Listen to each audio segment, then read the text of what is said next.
नमस्कार, मी संकेत Deshpande. Top news मराठीमध्ये आपलं स्वागत. अमरावती शहर गुन्हे शाखेनं घरफोड्या करणाऱ्या आंतरराज्य टोळीचा पर्दाफाश करत 2 आरोपींना ताब्यात घेतलंय.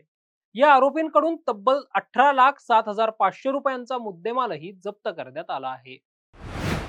पोलिसांनी दिलेल्या माहितीनुसार फेजरपुला पोलीस ठाण्यात दाखल करण्यात आलेल्या घरफोडीच्या गुन्ह्याच्या तपासादरम्यान आरोपी अशोकसिंह प्रतापसिंह शिवलकर व फिरोज शामराल केसरवानी हे दोन मध्य प्रदेशातील खरगोन जिल्ह्यातील रहिवासी असल्याचं निष्पन्न झालं असून हे दोघेही सराईत गुन्हेगार आहेत.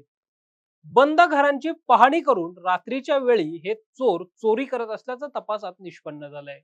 अमरावती पोलिसांनी मध्य प्रदेशात जाऊन सापळा रचत या आरोपींना ताब्यात घेतलं असून यांची कसून चौकशी केली असता या आरोपींनी अमरावतीसह नांदगाव पेठ, बडनेरा, राजापेठ तसेच नागपूर शहरात एकूण 8 घरफोड्या केल्याची कबुली दिली आहे.